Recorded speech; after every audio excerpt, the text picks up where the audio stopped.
Bismillahirrahmanirrahim. Assalamualaikum warahmatullahi wabarakatuh.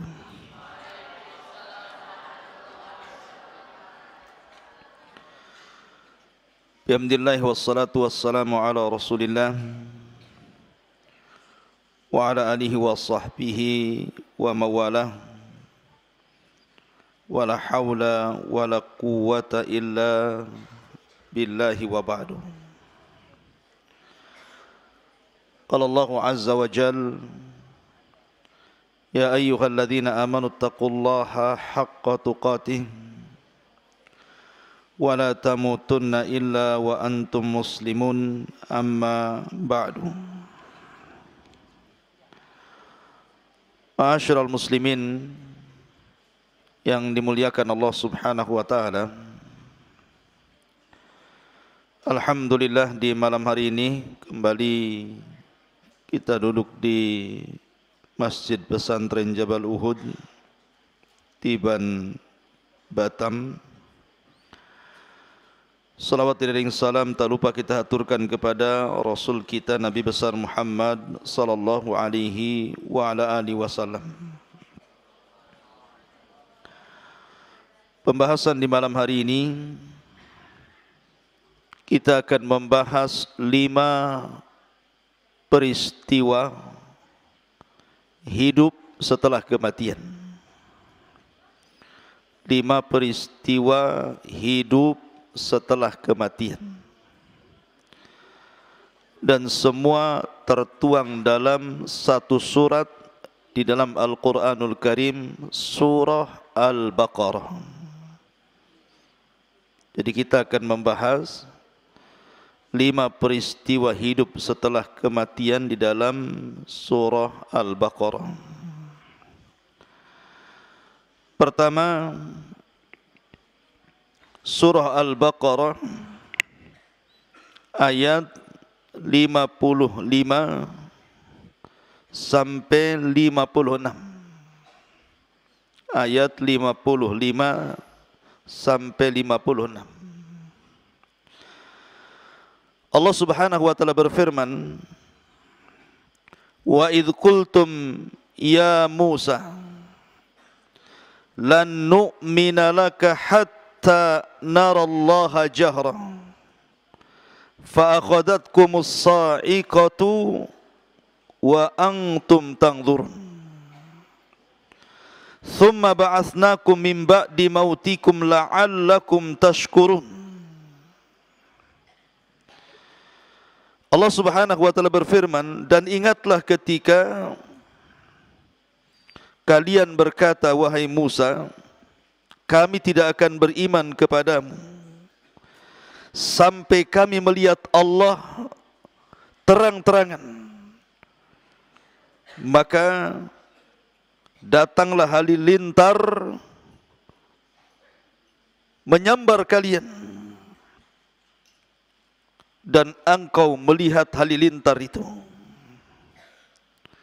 Kemudian halilintar itu membunuh semua orang. Tsumma ba'atsnakum min ba'di mautikum, tetapi setelah itu kami bangkitkan kembali kalian setelah kematian kalian. La'allakum tashkurun, agar kalian bersyukur. Bagaimana kisahnya? 2 ayat dalam surah Al-Baqarah 55 dan 56. Begini ikhwan, coba perhatikan, jangan ribut. Jadi ketika Nabi Musa alaihi salatu wassalam menghukum Bani Israel gara-gara mereka menyembah patung anak sapi yang dibuat oleh Samiri. Jadi ada orang namanya Samiri, munafiknya Bani Israel, membuat patung anak sapi dari emas. Lah Samiri ini memiliki tanah bekas pijakan kaki kuda Jibril. Jadi ketika Samiri melihat Jibril sedang berjalan bersama Nabi Musa saat Fir'aun ditenggelamkan, maka Samiri melihat pijakan kaki kuda itu, kemudian bekas pijakannya, tanahnya diambil. Kemudian setelah itu, karena Samiri mengutip emas-emas yang dibuang Bani Israel, karena itu emas-emas harta rampasan dari orang-orangnya Fir'aun di Mesir, maka mereka buang karena tidak boleh dibawa. Tetapi oleh Samiri dikutip emas itu, kemudian dicetak jadi patung sapi dari emas. Setelah dicetak jadi patung sapi, tanah bekas pijakan kaki kuda Jibril itu disiramkan ke dalam patung anak sapi itu. Tiba-tiba bersuara, lahu khuar, dalam Quran disebutkan, tiba-tiba suara keluar dari patung anak sapi itu. Di mana suara sapi? Oh, ya. Masyurul muslimin yang dimuliakan Allah subhanahu wa ta'ala. Lah ketika itu Nabi Musa sedang meninggalkan Bani Israel selama 40 malam untuk mengambil Taurat. Tiba-tiba Samiri mengatakan kepada Bani Israel, lihat, Musa Nabi kalian cari Tuhan jauh sekali, sampai harus ke Bukit Saina, padahal Tuhannya ada di sini, maksudnya patung anak sapi. Maka 70.000 Bani Israel murtad, menyembah patung anak sapi yang dirangkai Samiri dan meninggalkan agama tauhid. Maka sepulangnya Nabi Musa alaihi salatu wassalam dari Bukit Saina dan membawa Taurat serta papan Taurat, melihat 70 Bani Israel murtad, maka Musa pun murka.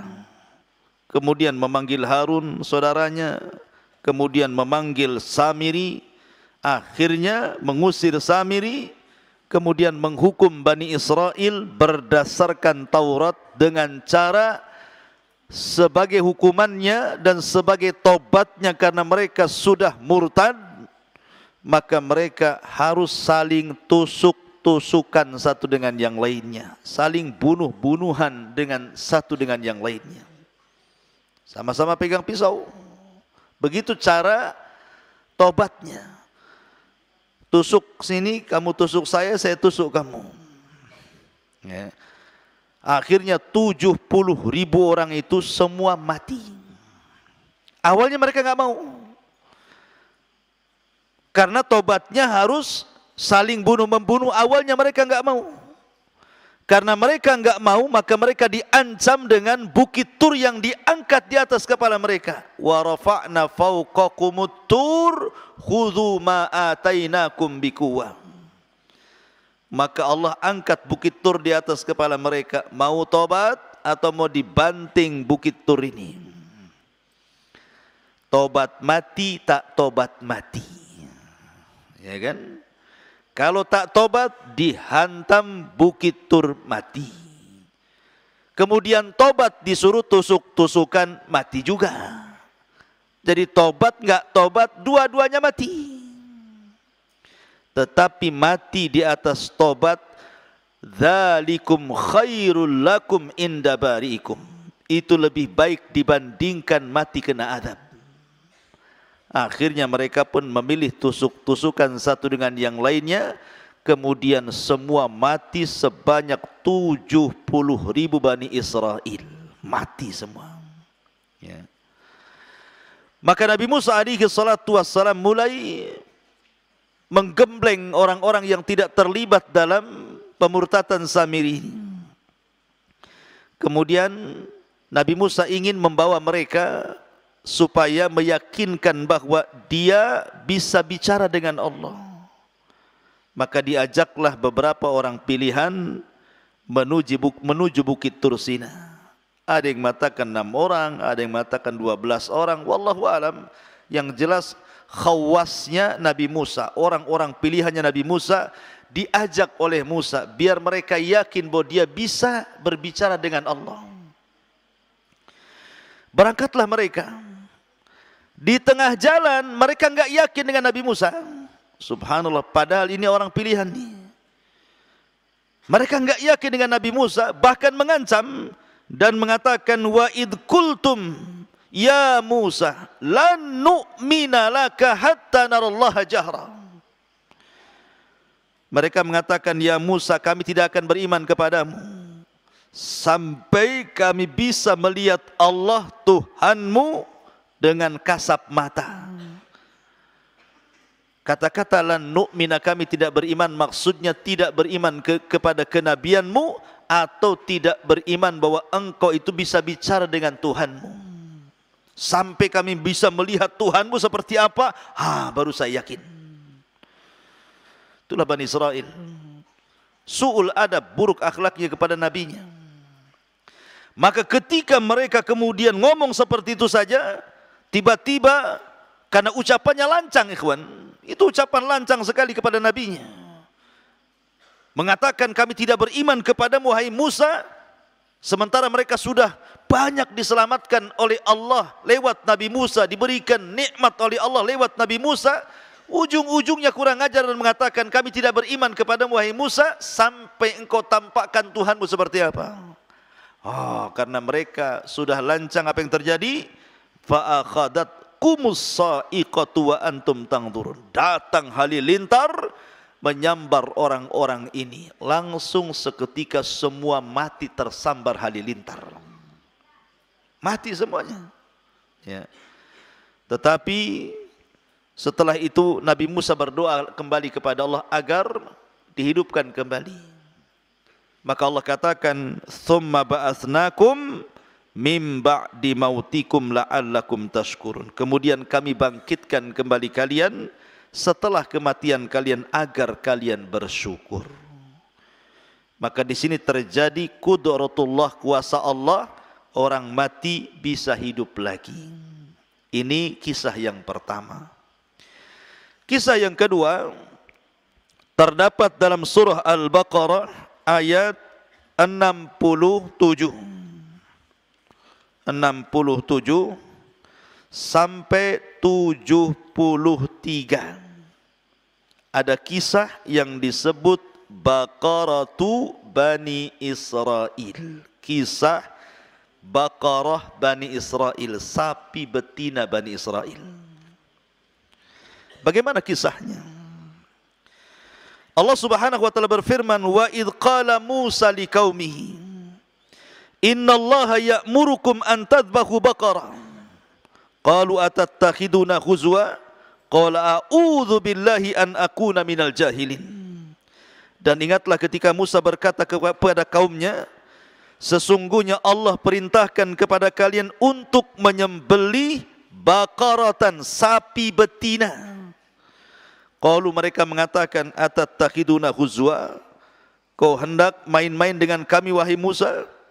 Maka Musa mengatakan, a'udzubillah, aku berlindung kepada Allah, an akuna minal jahilin, kalau aku termasuk orang jahil. Ceritanya begini. Di zaman Bani Israel ada orang kaya, kaya sekali, dan baik hati, suka sedekah, suka nyumbang, sehingga dicintai oleh Bani Israel. Kalau sudah kaya, dermawan, baik hati, pasti disukai orang. Tapi kalau sudah kaya, kemudian pelit, kemudian kedekut, kemudian tidak bakhil gitu ya, kemudian sombong, dibenci orang biasanya. Lebih-lebih sudah miskin, kedekut lagi. Ma'asyiral muslimin yang dimuliakan Allah Azza wa Jalla. Jadi ada orang kaya Bani Israel, saking kayanya, baik hati, suka dermawan, suka nih Bani Israel sama orang ini. Masalahnya dia hidup tidak punya keturunan. Maka dia mengambil anak saudaranya dijadikan anak angkatnya. Ponaannya dijadikan anak angkatnya. Tapi ponaannya tak tahu diri. Dilihat pamannya kaya raya, kemudian dia sudah diangkat jadi anak angkatnya, terpikir nih, gimana caranya mengambil hartanya. Maka iblis masuk ke otaknya begini, kalau kau ingin mengambil kekayaannya, bunuh pamanmu itu. Akhirnya malam-malam, gelap-gelap, kemudian dia pun beraksi dibunuh pamannya. Bani Israel tidak tahu. Setelah dibunuh pamannya, digendonglah jasadnya. Kemudian dibawa kepada kabilah lain, diletakkan di depan rumah kabilah lain. Supaya nanti dia dapat uang diatnya. Nanti orang nuduh kabilah itu yang bunuh. Kalau dalam hukum Islam, kalau bunuh dibalas bunuh, kalau tidak diat bayar unta 100 ekor unta. Kan lumayan juga, sudah dapat warisan, dapat 100 ekor unta katanya. Serakah. Akhirnya betul-betul diletakkan paman yang sudah dibunuh itu, kemudian diletakkan di kabilah lain, dan dituduh bahwa kabilah itu sudah membunuh pamannya dan harus bayar diat. Licik kan? Pertama mau ngambil hartanya, yang kedua mau ngambil diatnya. Akhirnya kemudian kabilah yang diletakkan jasad paman itu tidak terima. Kenapa? Karena merasa tidak membunuh masalahnya. Loh, kami tidak membunuh, kok kami dituduh pula membunuh? Sementara kabilah dari pamannya itu bangkit dan menuduh bahwa kalian yang membunuhnya, dan provokatornya adalah ponaannya ini, anak dari pamannya, anak dari saudaranya orang kaya itulah yang memprovokasi orang jadi provokator. Seolah-olah orang itu dan kabilah itu yang membunuhnya, sampai mau perang dua kabilah gara-gara kasus ini. Akhirnya sebelum terjadi peperangan, orang-orang yang berakal di antara mereka berkumpul. Lah, ngapain kita perang? Kan kita punya Nabi, Nabi Musa. Cobalah kita tanyakan sama Nabi Musa, kira-kira siapa yang membunuh orang ini? Boleh jadi ada solusi. Yuk kita berangkat kepada Nabi Musa. Kisah inilah baru dimulai. Maka berangkatlah mereka kepada Nabi Musa. Apa katanya? Wa idh qala Musa liqaumihi innallaha ya'murukum an tadhbahu baqarah. Setelah mereka datang kepada Nabi Musa, Musa pun berdoa kepada Allah, turun wahyu. Musa, katakan kepada Bani Israel, kalau ingin menyingkap pembunuhan, siapa dalang pembunuhnya, perintahkan Bani Israel, innallaha ya'murukum an tadhbahu baqarah. Allah memerintahkan kalian untuk menyembelih seekor sapi betina. Sampai di sini Allah mudahkan. Namanya sapi betina itu mudah dicari. Anda mau nyembelih yang kecil, yang besar, yang jantan, yang perawan gitu ya. Ataupun sapi yang cacat, yang sehat, yang warna-warni, yang enggak berwarna gitu ya. Boleh, silahkan. Yang penting sapi betina. Itu awalnya dimudahkan. Tapi Bani Israel ini su'ul adab, jelek akhlaknya sama nabinya. Mereka malah mengejek Nabi Musa dan mengatakan, atattakhiduna khuzwa, wahai Musa, kau hendak membodoh-bodohkan kami. Kami tanya siapa pembunuhnya, kau pula suruh kami menyembelih seekor sapi betina. Apa hubung kait antara pembunuhan dengan sapi betina? Tidak nyambung. Mereka tidak paham bahwa ini perintah Allah. Makanya Musa murka dan mengatakan, a'udzubillah an akuna minal jahilin. Aku berlindung kepada Allah. Ini seruan ini bukan karena kejahilanku, ini perintah Allah. Barulah kemudian mereka mau melaksanakannya, tapi mereka tanya macam-macam soal sapinya. Apa tanyanya? Qalu du'u lana rabbaka yubayyin lana ma hi. Qala innahu yaqulu innaha baqaratun la faridun wala bikrun awanun baina dzalika faf'alu ma tu'marun. Mereka berkata, wahai Musa, berdoalah kepada Rabbmu, jelaskan kepada kami sapi betinanya kayak apa. Lihat bagaimana su'ul adab, buruk ucapan Bani Israel ini. Harusnya mereka mengatakan qalu du'u lana rabbana, bukan rabbaka. Itu kan Allah Tuhan kita, seolah-olah itu Tuhan Musa saja, bukan Tuhan Bani Israel. Mereka mengatakan, wahai Musa, berdoalah kepada Rabbmu, harusnya kepada Rabb kita kan begitu. Itu kan su'ul adab namanya. Coba doa sama Tuhanmu, seolah-olah dia tidak punya Tuhan. Coba terangkan sapinya kayak apa. Gitu ya. Maka Musa menjawab, sapinya itu la farid wala bikr, tidak terlalu tua, tidak terlalu muda, sedang-sedang saja. Sapinya sedang-sedang saja, tidak tua, ya tidak muda. Ya. Faf'alu ma tu'marun, sudahlah lakukan saja. Sebenarnya nyari sapi yang tengah-tengah banyak. Maksudnya yang tidak terlalu tua, tidak terlalu muda, lihat dari usia saja sudah dapat.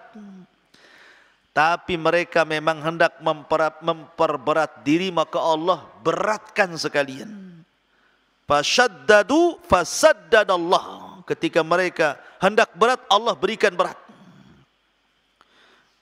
Kemudian mereka mengatakan, qalu ulana rabbaka yubayyilana ma launuha. Gini wahai Musa, nampaknya enggak jelas itu.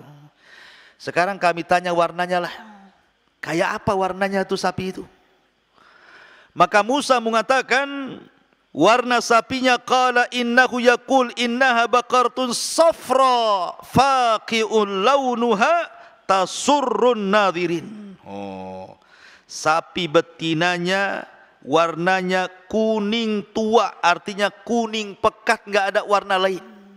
Kan sulit ikhwan cari sapi betina warna kuning pekat, kuning tua, kecuali sapinya dipilok. Kan susah warnanya, mau nyari di mana? Ya, warna sapi kayak gini nih. Cukup tidak, faqi'ul launuha tasurrun nadhirin. Di mana kuning itu tidak ada warna lain kecuali kuning, dan kalau orang melihatnya langsung suka, karena tidak semua orang suka sapi kan, tapi khusus sapi ini kalau orang melihat langsung senang. Wah, makin sulit lagi. Dasar degil Bani Israel masih dibilang nggak jelas. Gimana nggak jelas? Usianya yang tidak terlalu muda dibilang nggak jelas. Tanya warna, sudah jelas cari yang kuning pekat, tidak ada warna lain, dibilang enggak jelas. Tanya lagi. Qalu ulana rabbaka yubayyin lana ma hi innal baqarata syabah alaina wa inna insyaallah la muhtadun. Maka mereka mengatakan, wahai Musa, tolonglah berdoa lagi, jelaskan sejelas-jelasnya. Sapi yang mau kami sembelih itu nampaknya masih samar. Bani Israel nih degilnya kayak gitu, masih samar nih, nggak jelas juga nih katanya. Pada sudah jelas dibilang nggak jelas. Ya. Tolonglah jelaskan yang sejelas-jelasnya biar kami dapat petunjuk. Oke, kata Nabi Musa.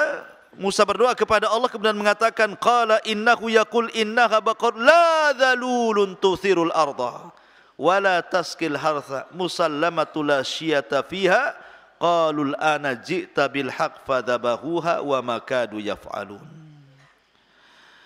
Kemudian dan Musa menjawab, sapi itu adalah sapi betina yang belum pernah dipakai untuk membajak tanah, tidak pula untuk mengairi tanaman, sehat dan tanpa belang. Mereka berkata, sekarang baru jelas sapinya. Masalahnya ada enggak sapinya? Dibilang udah jelas, sapinya ada enggak? Rupanya satu Bani Israel yang punya sapi kayak itu cuma satu. Anak yatim. Anak yatim punya sapi, itu warisan satu-satunya dari orang tuanya. Persis sifatnya seperti yang disifatkan oleh Musa kepada Bani Israel. Maka Allah mengirim malaikat untuk menjelma manusia dan mendatangi anak yatim yang punya sapi itu. Maka datanglah malaikat dan mengatakan, sini nak, sebentar lagi sapimu akan ditawar orang. Dan pasti tidak akan mencari sapi kecuali sapimu. Maka jangan kau kasih ke mereka.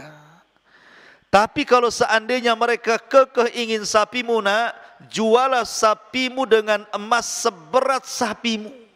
Emas seberat sapi, gimana pula tuh?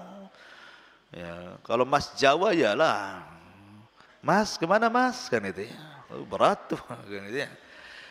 Tapi kalau emas ini, emas gelang, emas anting, emas kalung, ini seberat sapi dari mana? Makanya Allah Subhanahu wa taala menjelaskan, Bagaimana hampir-hampir mereka tidak sanggup melakukannya. Apa kata Allah? Fakul nadribu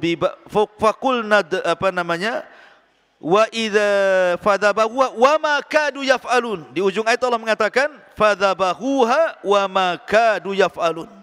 Maka mereka pun berhasil menyembelihnya, tapi hampir-hampir gagal. Kenapa? Bukan tidak ada sapinya, ini sapinya sudah ada. Masalahnya mahal sekali. Ya, karena harus membeli dengan emas seberat sapi itu. Dari mana coba?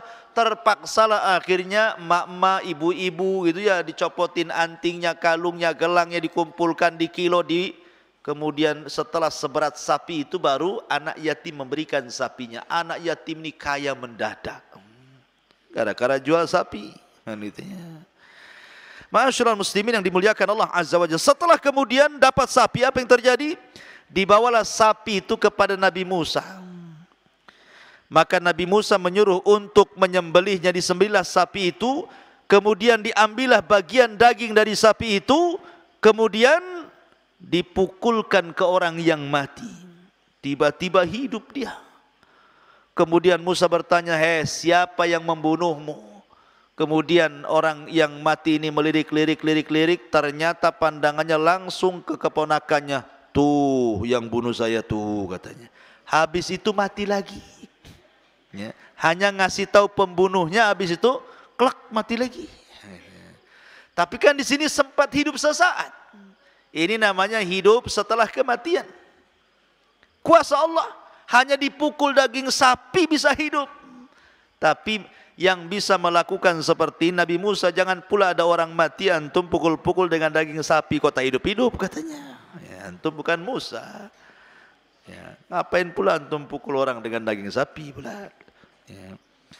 Jadi ma'asyiral muslimin yang dimuliakan Allah Azza wa Jalla, ini peristiwa yang kedua dari kisah hidup setelah kematian dalam surah Al-Baqarah.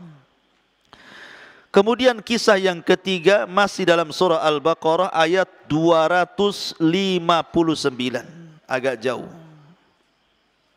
Al-Baqarah 259. Allah Subhanahu wa taala berfirman di dalam Al-Baqarah 259 tentang kisah di mana Ibrahim alaihi salatu wassalam di mana ada seorang nabi yang dalam sejarah disebut Uzair. Kisah Nabi Uzair disebutkan dalam Al-Baqarah 259.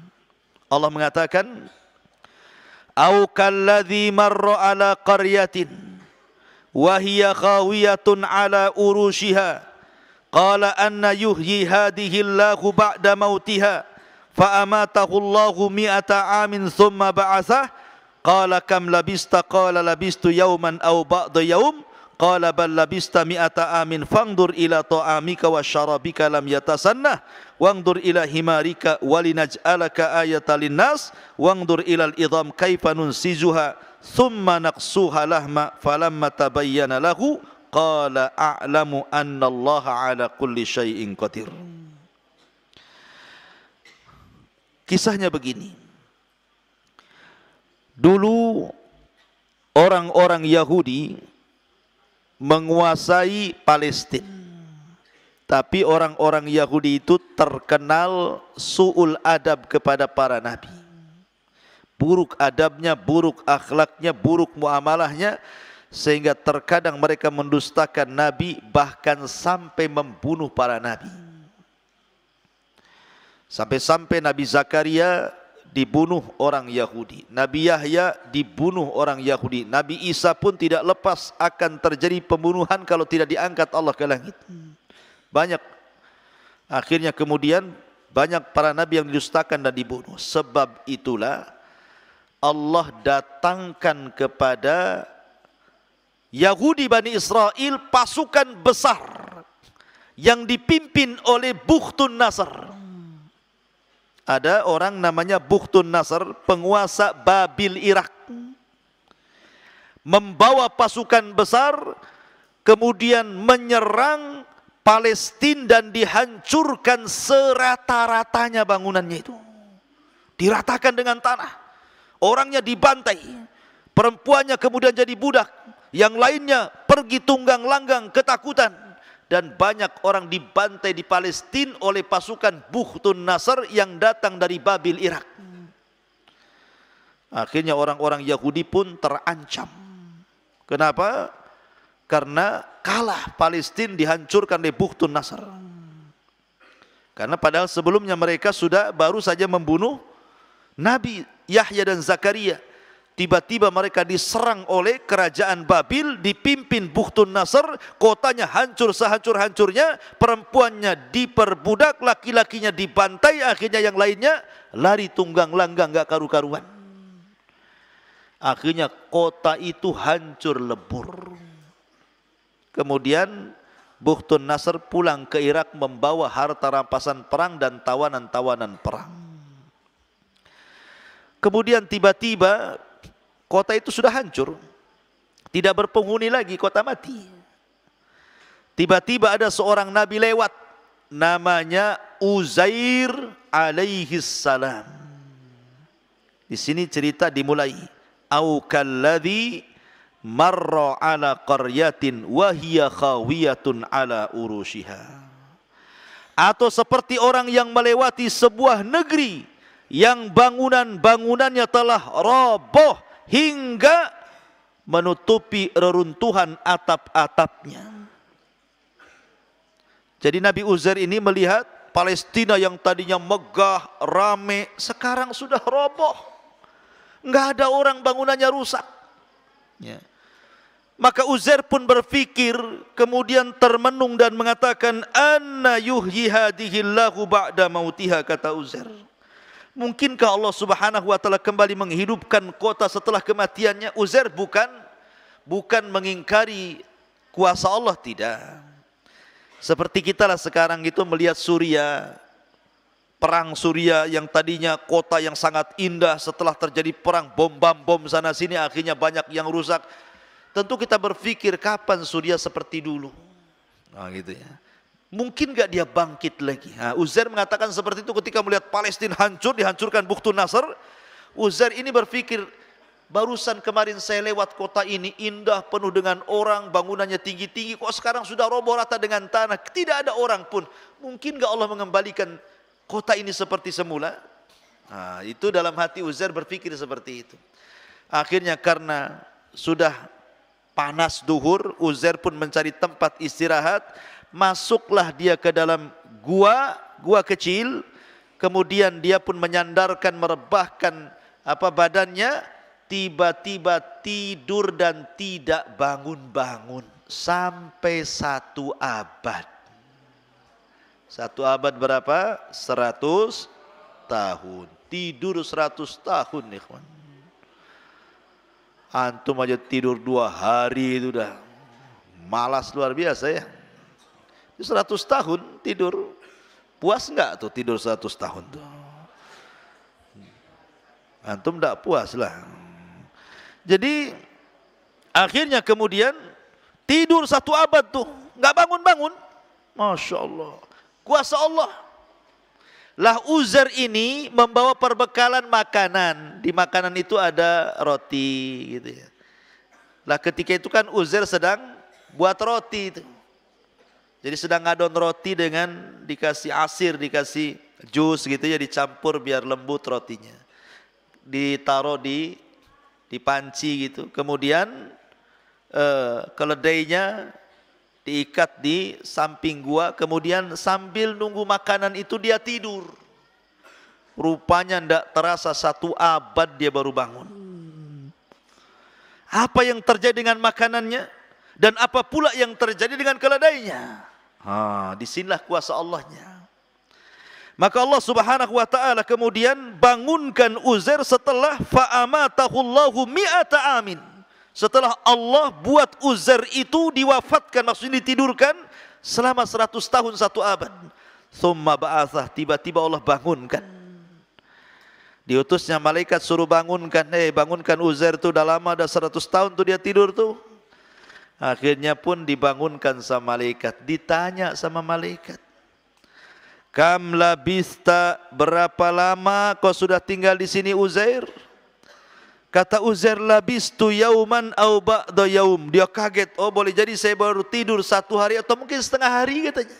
Karena dia tidurnya ketika ditidurkan duhur, ketika dibangunkan asar, disangkanya tidur dari duhur ke asar, padahal sudah 1 abad dia tidur. Ya. Akhirnya kemudian dijelaskanlah sama malaikat ini. Malaikat ini mengatakan, ya Uzair, bal labista mi'ata amin. Engkau sudah 100 tahun loh, bukan 1 hari setengah hari, 100 tahun kau tidur tuh. Fangdur ila ta'amika wa syarabika lam yatasanna. Lihat makanan yang dulu kau buat, kau adon dengan asir, dengan khubaz itu, roti dan jus itu, tidak berubah. 100 tahun tidak berubah. Mukjizat. Antum saja kalau buat susu, taruh di gelas, kemudian dibiarkan di lemari, bulan depan baru diminum, kalau dipastikan mencret, pasti mencret. Berubah kan? Buat susu hari ini, bulan depan diminumnya, apa enggak mencret? Berubah. Ya, ini tidak berubah ini. Padahal sudah 1 abad makanannya enggak berubah. Begitu-gitu aja makanannya itu. Yang masalahnya bukan makanannya, keledainya enggak ada. Makanannya tidak berubah, keledainya tidak ada. Yang dilihat banyak tulang berserak-serak di situ. Jadi dia heran, ini makanannya ada, tapi keledai saya tak ada.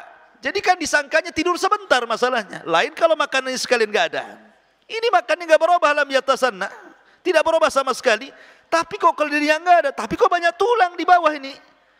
Akhirnya kemudian Allah Subhanahu wa taala berfirman, fangdur ila ta'amika wa syarabika lam yatasanna. Lihat makananmu, minuman enggak berubah kan?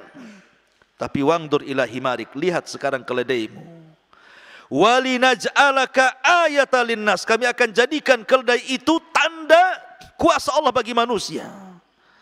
Wangdur ilal idhami kaifa nunsijuha thumma naqsuha lahma. Lihat bagaimana tulang akan dibalut kembali dengan daging dan akan hidup lagi. Tiba-tiba Allah Subhanahu wa taala menghidupkan keledai di hadapan Uzair. Tiba-tiba tulangnya pada bergerak, kemudian mendekat, kemudian menyambung satu demi satu. Tulang itu keluar semua, bergerak sendiri, kemudian saling menyambung, jadilah kerangka keledai. Ini tulangnya.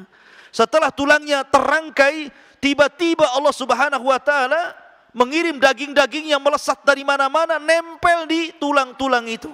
Kemudian dibungkus lagi dengan kulitnya, jadilah keledai Uzair hidup lagi, ditiupkan ruh, tiba-tiba berteriak seolah-olah kiamat dibangkitkan. Uzair hanya mangap aja. Kok bisa? Ini kuasa Allah Azza wa Jal. Kenapa? Uzair bingung, ini ada apa ini?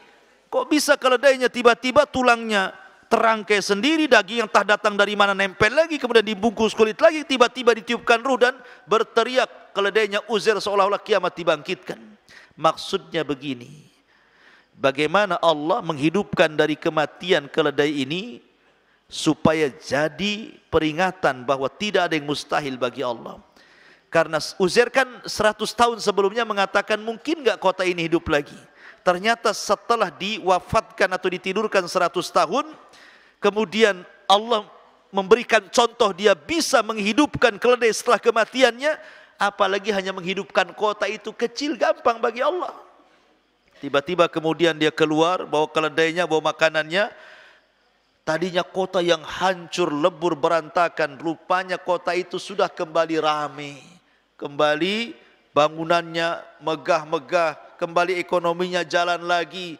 Pokoknya Uzair senang karena Allah sudah mengembalikan kota itu sebagaimana sebelumnya. Maka Uzair pun pulang.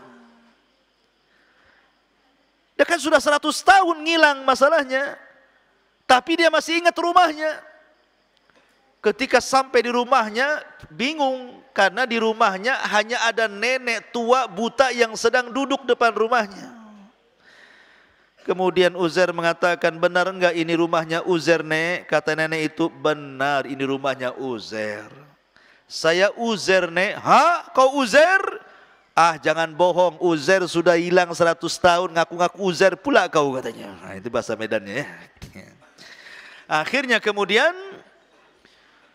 Akhirnya Uzair mengatakan, saya Uzair, Nek. Ah, enggak benar kau ini, katanya. Kalau kau Uzair, kata nenek itu, Uzair itu seorang nabi. Doanya mustajab, dia bisa berdoa. Kalau memang kau Uzair, doakan aku supaya sembuh mataku. Maka Uzair pun kemudian ngangkat kedua tangannya berdoa kepada Allah, kemudian diusaplah mata nenek itu. Tiba-tiba dia melihat rupanya nenek itu adalah budaknya Uzair, pembantunya Uzair. Dulu lebih muda, sekarang lebih tua, karena Uzair tidak berubah. Walaupun sudah 100 tahun lewat, tetap segitu saja mukanya. Sementara pembantunya yang lebih muda sekarang lebih tua, jadi nenek-nenek, sementara dia masih bujangan, masih muda gitu ya. Akhirnya pas kemudian nenek itu melihat Uzair, ternyata majikannya betul Uzair. Hanta Uzair, kau Uzair, katanya kan. Wah, barulah dia teriak-teriak, Uzair masih hidup, Uzair masih hidup. Akhirnya kemudian ketemulah dengan salah satu putra Uzair. Uzair putranya nggak percaya, putranya udah tua juga, bapaknya masih muda gitu ya. Karena yang 100 tahun nggak dihitung masalahnya. Kalau kau adalah bapakku, katanya, bapakku itu pernah menyembunyikan Taurat sebelum Bukhtun Nasr menghancurkan Palestina. Ah, sekarang di mana Taurat itu? Akhirnya kemudian Uzair pun mencari-cari Taurat. Rupanya setelah ditunjukkan tempat Taurat disembunyikan, Taurat itu sudah hancur kena puing-puing, apalagi sudah 100 tahun. Akhirnya Allah Subhanahu wa taala anugerahkan kepada Uzair ingatan mampu menghafal Taurat yang tidak dimiliki kepada Nabi Musa. Sehingga dia bacakan Taurat lewat hafalannya. Sejak itulah orang Yahudi menganggap Uzair itu anak Tuhan. Wa qalatil Yahud Uzair ibnullah wa qalatin Nasara al-Masih ibnullah. Orang Yahudi mengatakan Uzair itu anak Allah. Ini peristiwa yang ketiga. Kemudian peristiwa yang keempat, Allah Subhanahu wa taala juga menceritakan hal yang sama tentang kisah Nabi Ibrahim ayat setelahnya. Langsung setelah kisah Uzair, langsung ayat 260-nya diceritakan. Wa idh qala Ibrahimu rabbi arini kaifa tuhyil mauta. Qala awalam tu'min qala bala walakin liyatma'inna qalbi. Qala faqud arba'atan minat tayri fasurhunna ilaika thumma ij'al ala kulli jabali minhunna juz'a thumma ad'uhunna ya'tinaka sa'ya wa'lam annallaha azizun hakim. Dan ingatlah ketika Ibrahim berkata, ya Tuhanku, perlihatkanlah kepadaku bagaimana engkau menghidupkan orang mati. Allah berfirman, belum percayakah engkau wahai Ibrahim? Maka Ibrahim menjawab, aku percaya Rabb, tetapi agar hatiku tenang. Maka Allah berfirman, kalau begitu ambillah 4 ekor burung. Ada yang mengatakan 4 ekor burung itu 1 ayam, 1 entok, 1 burung, 1 apa ya tafsirannya gitu. Yang jelas dia jenis burung. Kemudian cincanglah 4 burung itu. Kemudian letakkan di masing-masing bukit 1 bagian, kemudian panggillah mereka, niscaya mereka akan datang kepadamu dengan segera. Ketahuilah Allah Maha Perkasa dan Maha Bijaksana. Jadi Nabi Ibrahim, dan dia Khalilur Rahman, meminta kepada Allah Azza wa Jal agar menerangkan bagaimana Allah Subhanahu wa taala menghidupkan setelah kematian di hari kebangkitan. Maka Allah mengatakan, ya Ibrahim, kau tidak percaya aku akan membangkitkan manusia di hari kebangkitan? Kata Ibrahim, tidak, aku yakin, cuma aku biar tenang saja ya Rabb. Ah, kalau begitu begini, kau tangkap 4 burung itu, kau cincang, letakkan kepalanya di Jabal Uhud 1, ya, badannya di mana? Di Himalaya sana 1, ya, buntutnya di mana? Di mana? Oh, di Bandung sana, di Padang 1, Sumatera mana lagi? Di Alor sana, di Flores sana. Cari mana Himalaya sana. Jadi seandainya ini Kita contohkan, letakkan gunung sana, letakkan gunung sana, letakkan gunung sana, kepalanya sana, kakinya sini, badannya di sini. Akhirnya Ibrahim melakukannya. Kemudian setelah itu Allah katakan, panggil sekarang. Tiba-tiba ketika dipanggil, burung itu melesat, kepalanya lari, kakinya lari, badannya lari, sambil melayang terangkai sendiri, tiba-tiba datang menghadap Ibrahim, sudah hidup kembali. Wah, luar biasa. Ya. Itu mukjizat Ibrahim. Kalau antum nyincang burung, ya ujung-ujungnya antum masak lah. Tidak mungkin dibalikan hidup lagi. Ya. Karena manusia tidak bisa menghidupkan yang seperti itu. Ini kisah yang keberapa? Yang keempat, masih dalam surah Al-Baqarah. Kemudian kisah yang kelima, yang terakhir adalah kisah apa namanya? Kisah apa? Masih surah Al-Baqarah. Oh, kisah Nabi Hazkiel. Al-Baqarah 243. Ini yang terakhir ya. 243. Kisah Nabi Hazkiel 243. Allah Subhanahu wa taala berfirman 243, Alam tara ilal ladzina kharaju min diyarihim wa hum ulufun hadaral maut. Faqala lahumullahu mutu thumma ahyahum. Innallaha ladzu fadlin 'alan nas walakinna aktsaran nasi la yashkurun. Tidakkah engkau lihat kepada orang-orang yang mereka keluar dari negeri mereka dan jumlah mereka uluf ribuan karena menghindari kematian. Maka Allah berfirman kepada mereka, matilah kalian. Kemudian mereka mati. Kemudian Allah katakan, hiduplah kalian. Maka mereka pun hidup. Sesungguhnya Allah sungguh pemilik keagungan atas manusia, akan tapi kebanyakan manusia tidak bersyukur. Jadi begini kisahnya ikhwan, kisah Nabi Hazkiel ini. Jadi di Bani Israel itu pernah terjadi semacam corona. Dulu kan awal-awal corona di mana? Di Wuhan, Cina kan. Beritanya kan heboh tuh. Ya. Sampai mayat bergelimpang-gelimpangan tuh, enggak karu-karuan di jalan-jalan, sampai daerah negeri mana itu sampai enggak terurus jenazahnya. Meninggal geletak di jalan di mana-mana gitu ya. Macam itulah di zaman Bani Israel terjadi wabah yang disebut dengan wabah taun. Jadi datang taun membunuh ribuan jiwa Bani Israel, lah yang selamat keluar. Yang selamat keluar karena takut tertular taun.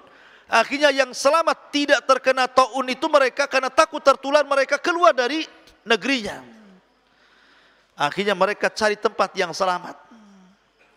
Ketika sampai di tempat yang jauh dari tempat asal mereka terkena wabah, tiba-tiba baru sampai di tempat itu, rupanya malaikat maut sudah nunggu mereka. Tujuannya menghindar taun supaya jangan terkena penyakit taun agar tidak mati. Mereka keluar dari negerinya sampai di tempat yang dikira selamat, tiba-tiba malaikat maut pula ada di situ. Lah, ini gimana ceritanya? Menghindar kematian, jatuh ke kematian namanya. Maka ketika mereka sampai melihat malaikat maut, maka Allah perintahkan malaikat maut cabut mereka semuanya nyawanya itu. Akhirnya ribuan orang yang mengungsi mati semua. Kata para ulama, al-qadaru la yamna al-hadaru la yamna'ul qadaru. Al-hadaru la yamna'ul qadar. Bahwa menghindar dari takdir tidak mencegah adanya takdir. Menghindar dari kematian pasti akan dihadapkan dengan kematian lain. Tidak kematian dengan corona, mungkin dengan yang lain. Tidak mesti mati karena corona, yang lain juga penyebab kematian banyak. Tidak mesti dengan taun, rupanya ada memang takdirnya mati. Ketika sampai mereka karena ingin menghindari taun itu, malah mereka dicabut nyawanya di situ oleh Allah. Oh, jasadnya bergelimpangan di mana-mana. Ketika itu Nabi Hazkiel lewat di situ. Kok banyak jasad di mana-mana? Ya. Rupanya jasad-jasad Bani Israel yang menghindar dari taun itu. Maka Allah berfirman kepada Nabi Hazkiel, wahai Hazkiel, maukah kuhidupkan mereka semuanya? Maka Hazkiel mengatakan, ya Rabb, hidupkanlah mereka, kasihan. Biar mereka mendapatkan hidayah dari pelajaran seperti ini. Maka Allah perintahkan kepada Hazkiel, serulah mereka. Maka akhirnya Hazkiel pun menyuruh mereka, dan Allah kembalikan, hidupkan mereka. Akhirnya mereka pun kemudian tobat dan sadar, kemudian mengikuti Nabi Hazkiel, walaupun belakangan kemudian mereka kufur lagi. Lihat bagaimana Allah menghidupkan manusia setelah kematian. Taib, ini diantara 5 peristiwa hidup setelah kematian dalam surah Al-Baqarah.